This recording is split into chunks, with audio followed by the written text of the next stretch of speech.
Magandang araw mga kwentuhan. Halina kayo, samahan ninyo akong gumawa ngayon ng mga dumplings. Ito, gumagawa tayo ng mga wrapper at inamano-mano lang natin yung pagmamasa. Actually, may mga nabili naman akong mga dumpling wrapper pero mas gusto kong subukan kung paano gumawa ng sariling wrapper. Ayan, pinaikot-ikot lang natin. Kailangan mag-forte ito ng bola. Pinaghalo ko lang yung tubig at saka harina.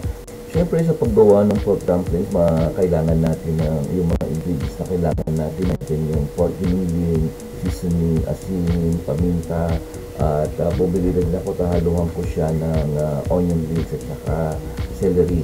At kung gusto niyo pwede rin siyang haluan siya ng pechay bagyo na tinatingin lang ninyo ng maliit. Ketchup lang yun. Kaya, so gagawa na tayo ng mga pambalot. Andyan yung molder natin.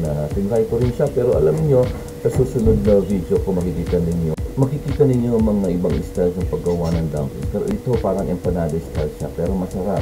At ganyan i-steam na natin siya at siyempre isasaw natin siya sa toyo at kalamansi. Okay, sige, sa susunod ulit kung nagustuhan mo itong video na ito, baka gusto mong i-share naman at puntahan ang aking YouTube channel, Korean Joel P. Pa mga ligo pa. Bye-bye! Ingat!